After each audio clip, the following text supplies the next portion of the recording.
Today I'm going to show off what I think is probably the greatest field watch release of 2026. Let's get into it!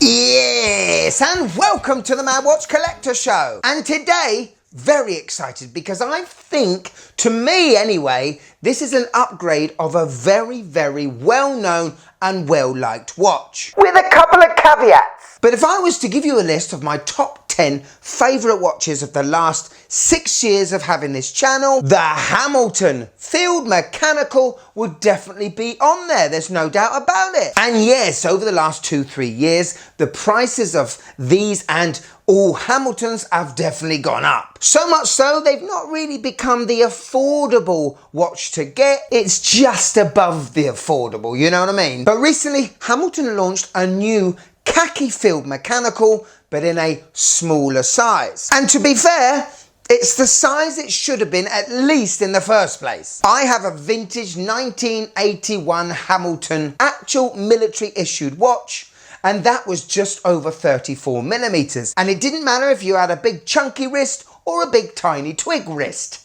Anyway, for me, this new Hamilton not only may be my favourite field watch release of the year, but it may even be my favourite khaki watch Hamilton have ever done.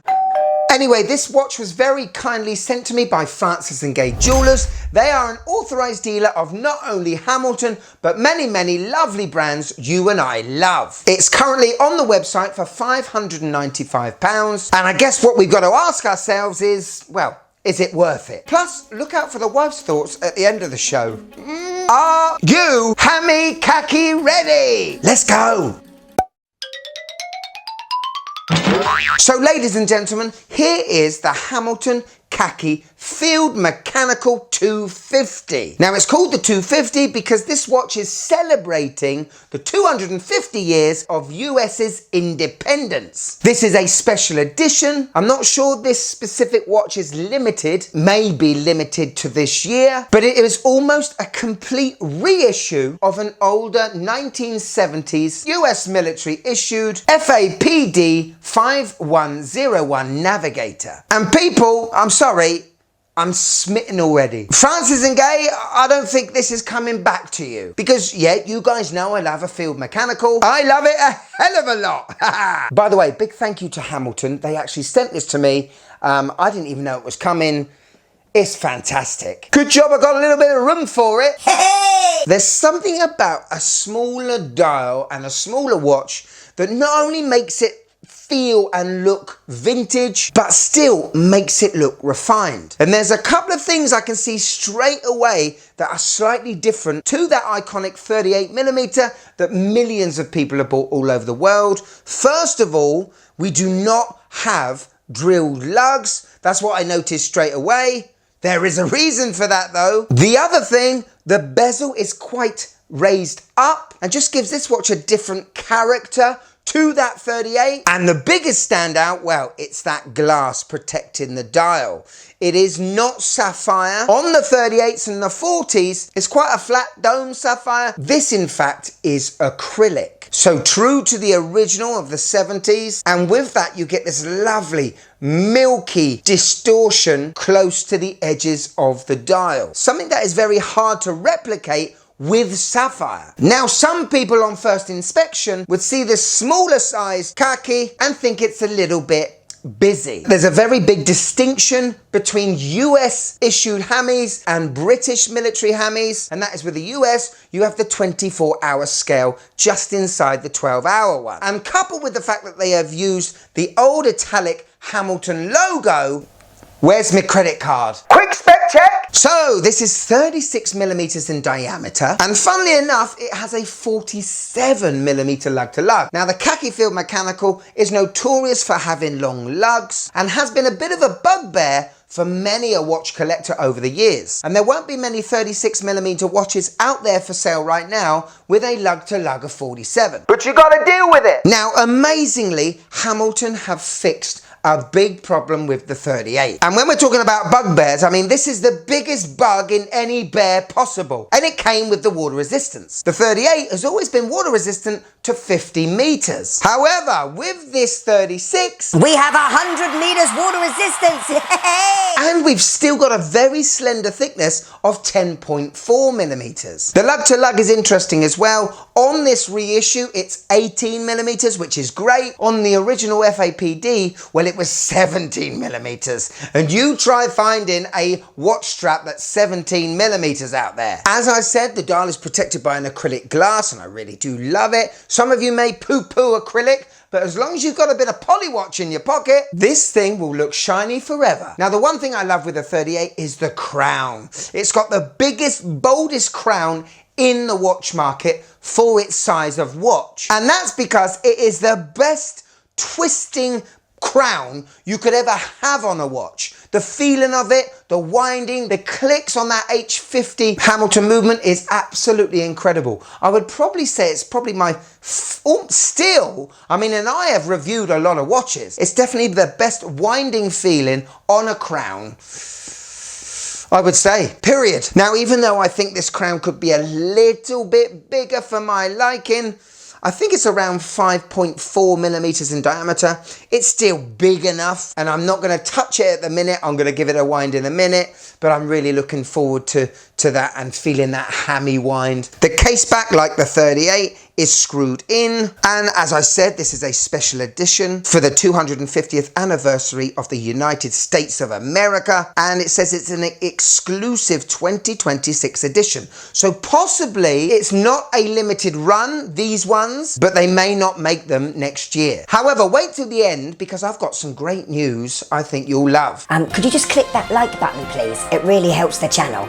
Thank you. Now, okay, the one thing that you have to live with if you're going to buy this watch is the fact that we have fixed spring bars. Now, they came with the original. This is a proper, almost one-to-one reissue. Fixed spring bars remove the possibility of a spring bar popping out of a watch during important military maneuvers. It was basically the weakest part to a watch. So having the bars fixed cut out that risk completely. But what it does mean for you and me as a consumer, a customer in 2026, we can't use a two-piece strap on this thing. It will be NATO styles or single pass straps only. But you know what? I'm absolutely fine with that, because I think this watch looks the business on those straps, including the one it comes with. It is a little bit different to the 38. It has more of a military feel to it, still has the reinforced holes, and we have those fixed leather keepers, which I really do like, and we have the tang buckle, which matches the finishing of the case. There have been people that have poo-pooed this strap on this watch. I don't know why. It's great. It's going to fit really well. It's going to be very comfortable. It's very soft, very pliant. Get over yourselves. So we've got lume on the hour markers, lume on the handset. Out of 10, how much does this puppy glow?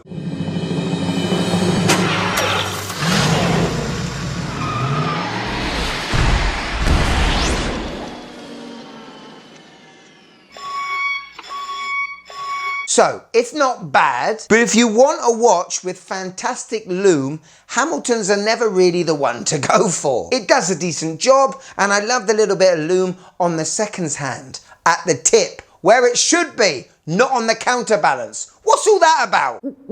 So powering this beauty, like the 38, is an H50, and it just goes to show you how small this H50 is. Could probably get it in a 34. Hamilton are owned by the Swatch Group, and they utilize ETA movements. In fact, this is based on an ETA CO7-701. You get 80 hours power reserve, but you get a slower beat rate at 21,800 beats per hour. But we've got 17 joules, and in the H50, you don't get the plastic parts you do on the Powermatic 80, which is basically the same movement. Anyway, here we go.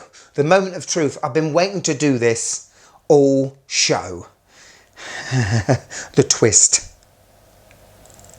Oh, yes. Oh, it's still got it. Have a listen. It's very nice. Obviously, it's not as good feeling big chunky like the 38, but it's still worth getting just for that wind, people. Fantastic. This only has one position when you pull it out. It isn't screwed in. It hacks, push the crown back in, and Bob's your uncle. But I absolutely love that wind.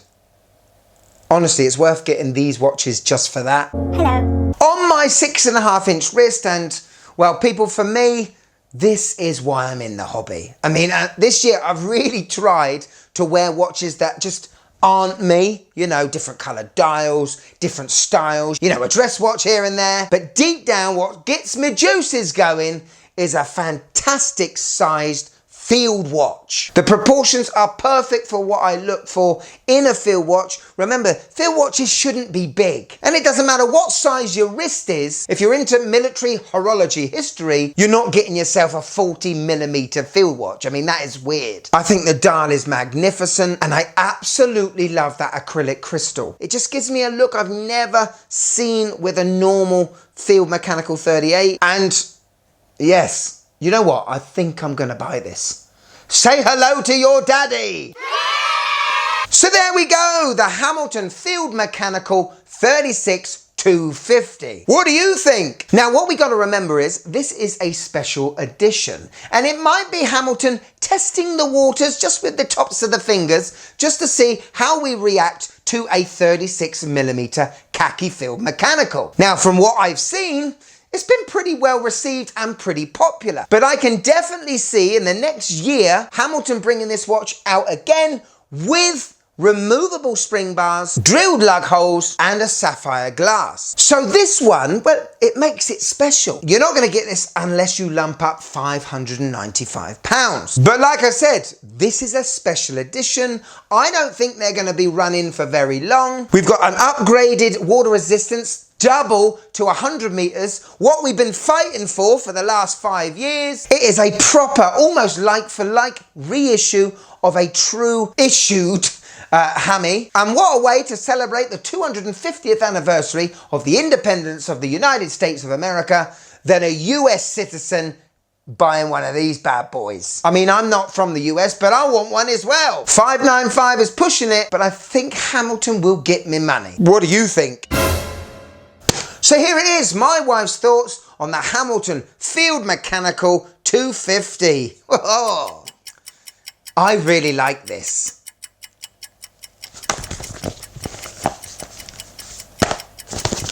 This is what I think watches are all about. It's not shiny, it's not blingy, I can read the time. It's a little bit squashed in the face, but I actually wouldn't mind me wearing this. Ha! Flipping heck, I have never done a review where the wife fancies herself wearing a watch. Oh, maybe this does give the all clear for me to go and purchase it. Wow. That's pretty good, isn't it? Thank you so much for Francis and Gay for sending this in. There are about 5 or 6 on their website right now. Like I said, they're a special edition for 2026. Will they be here in 2027? Probably not. But the 36 probably will not go, and it will be re-released with all the features that the 38 have, hopefully with the upgraded water resistance though. If you have watched till the end, you are legends. But if you want to show a bit more support to the channel, we got a Patreon now. See the shows early, blooper reels, behind the scene footage, private group chat, and get your name credited at the end of every show like this phenomenal lot. But if I've got you here for a few more minutes, and I think I do, especially you, sir, with that ham sandwich, oh, that's a big one. Why don't you click this one? That's that big a ham sandwich, sir. You could probably watch 2 shows. Come on. Click it. Come on. Come on, everyone. Click it. Come on, click. Come on. Haven't got all day. Oh, crikey, that looks good, doesn't it? Haven't got all day, though. Come on, click it. Click it.